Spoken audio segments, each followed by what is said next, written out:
Un de nos frères est une fois de plus victime d'un assassinat. Il s'appelle William Chedjou. C'est un frère camerounais qui a été assassiné hier à Berlin, je crois, par un Kassa. Alors, j'ai essayé de regarder, j'ai vu plusieurs personnes parler de ça sur TikTok, j'ai vu plusieurs vidéos.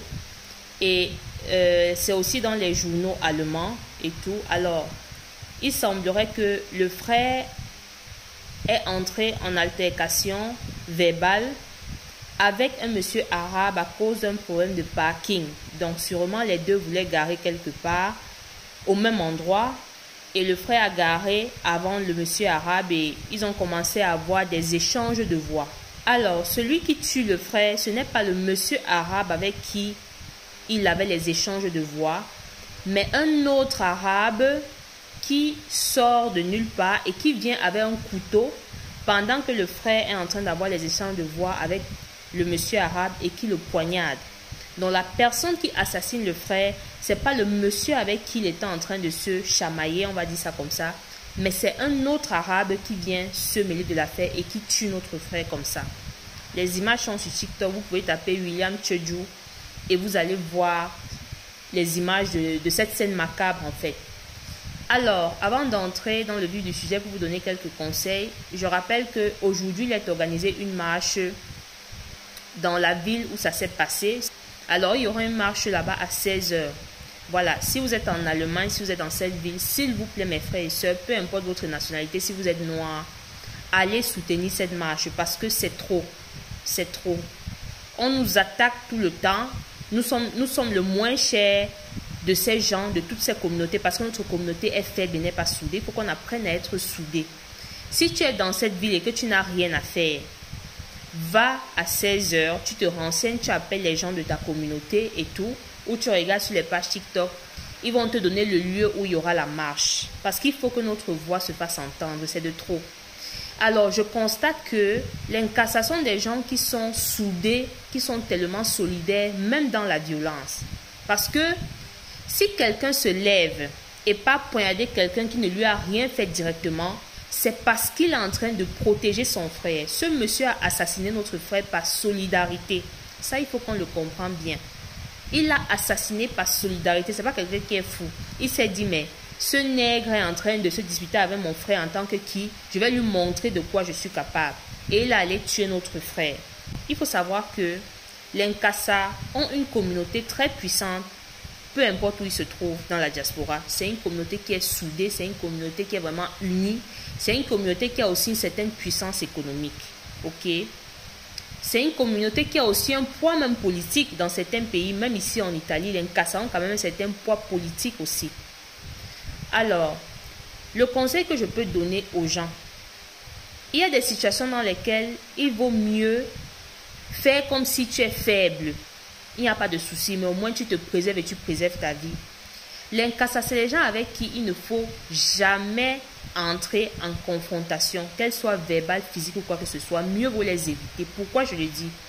Parce que comme j'ai dit, c'est d'abord les gens qui sont solidaires, dans le sens où si tu entres en confrontation avec un Kassa, même si tu le domines dans la confrontation, peut-être même si vous bagarrez, tu le tapes et tout, d'accord, tu l'as tapé, mais il peut aller après, s'il est rancunier, s'il a envie vraiment de te faire du mal, il va aller appeler ses frères et ils vont te chercher. C'est comme ça que les Nkassa fonctionnent.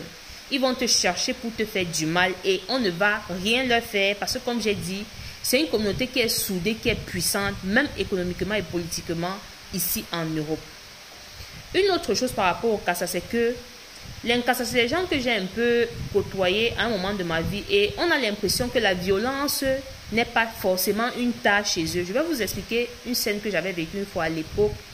J'avais une connaissance Kassa que je côtoyais à l'époque. On se voyait de temps en temps comme ça en route dans les transports, on se saluait. Elle était sympa. Un jour, elle m'a tellement choquée parce que comme elle aime bien me raconter parfois ses trucs, sa journée, voilà, on causait quoi. Alors elle me dit que il y a les camarades de classe de son fils à l'école, les petits Italiens qui ont eu des problèmes avec son fils et tout l'autre jour au parc, ils étaient en train de se chamailler. Alors il y a un petit gars, il me dit que lui, tout le temps, il provoque mon fils et tout. Et je suis donc allée au parc l'autre jour, je lui ai dit que Si tu continues de provoquer mon fils, un jour il va prendre le couteau, te poignarder et ce sera ton problème. Est-ce que vous écoutez ce que je vous dis? Je parle là d'une mère qui parle de son enfant. Donc, elle allait avertir l'enfant italien. Et là, je parle des enfants qui à l'époque avaient les 10, 11, 12 ans. Que mon fils, quand il se fâche, il peut prendre le couteau, te poignarder avec. Fais attention. Est-ce que vous comprenez? Donc, c'est comme ça que ces gens voient les choses. Chez eux, la violence et l'agressivité, c'est comme une seconde nature. Ils sont comme ça, ils ont ça dans eux, surtout leurs hommes. Alors, quand ça te poignarde comme ça, il te tue. Les gens de sa communauté ne vont pas venir dire oui, il a mal fait. Ils vont d'abord supporter leur enfant parce qu'ils vont se dire que non, toi tu l'as d'abord provoqué. Pourquoi? Parce qu'ils savent que leurs enfants sont violents par nature. C'est pour ça que j'ai dit que quand vous êtes envers eux, évitez si possible la confrontation. Ce n'est pas la faiblesse.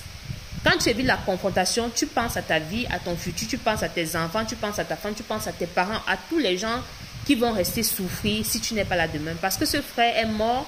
Et apparemment, quand il a garé, sa femme l'attendait avec son enfant. Donc, c'était un père de famille et il devait aller au pays dans quelques mois voir sa maman. C'est vraiment dommage, quoi. C'est vraiment dommage ce qui s'est passé. Il a perdu sa vie comme ça à cause d'un fou, d'un assassin et tout, qui malheureusement sera protégé non seulement par sa communauté et aussi par la loi. Parce qu'on commence déjà à dire que oui, il est fou, machin. Parce que quand on veut protéger un criminel en Europe, on commence à dire qu'il est fou, pour éviter de l'envoyer en prison, mais l'envoyer dans un centre psychiatrique pour qu'après quelques mois, il sorte. C'est comme ça que ça fonctionne. Alors, moi, je vous dis, si possible, évitez l'incassa, même si c'est les amitiés ou quoi que ce soit. C'est une communauté qui est très différente de la communauté noire. C'est une communauté qui a une façon, qui a une nature qui est particulière. Ils ont un caractère, une nature particulière. Si vous pouvez éviter-les, parce que beaucoup d'Nkassa voient les Noirs comme les esclaves. Beaucoup d'Nkassa voient encore les Noirs aujourd'hui comme les esclaves. Et ça s'explique parce que quand vous rentrez dans l'histoire, le premier peuple qui est arrivé en Afrique noire pour esclavagiser, c'était les Nkassa. Le premier esclavage était l'esclavage arabo-musulman. Donc c'est des gens qui par le passé sont venus prendre les Noirs et les mettre en esclavage. Et ils ont encore cette mentalité dans leur tête. C'est pour ça que vous voyez, c'est des gens qui ont tendance à beaucoup mépriser les Noirs, à nous voir comme des personnes moins que rien et tout. Et pour confirmer ça, vous pouvez demander à un de nos frères ou de nos sœurs qui est venu par la mer, qui a Boza, et qui est passé dans ces pays arabes. Ils vont vous raconter comment ces gens traitent nos frères et sœurs. Et vous allez voir si c'est très différent des pratiques esclavagistes.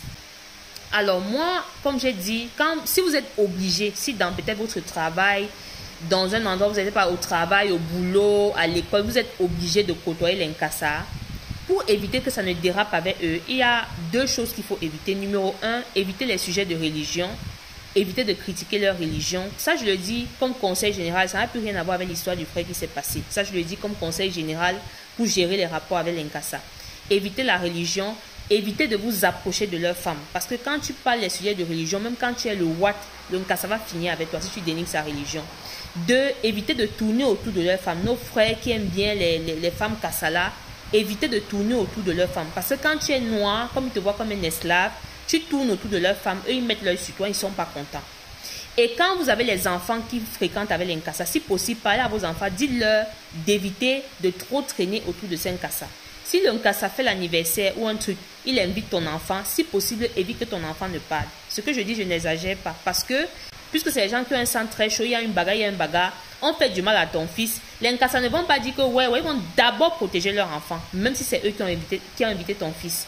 Donc, évitez que vos enfants ne traînent trop autour d'eux parce que ils ont des valeurs et une nature qui est totalement contradictoire avec notre façon d'être en fait. Donc, vraiment, je ne vais pas dire repose en paix à ce frère parce que son âme ne veut pas reposer en paix. Je dis juste tirons des leçons et soyons soudés.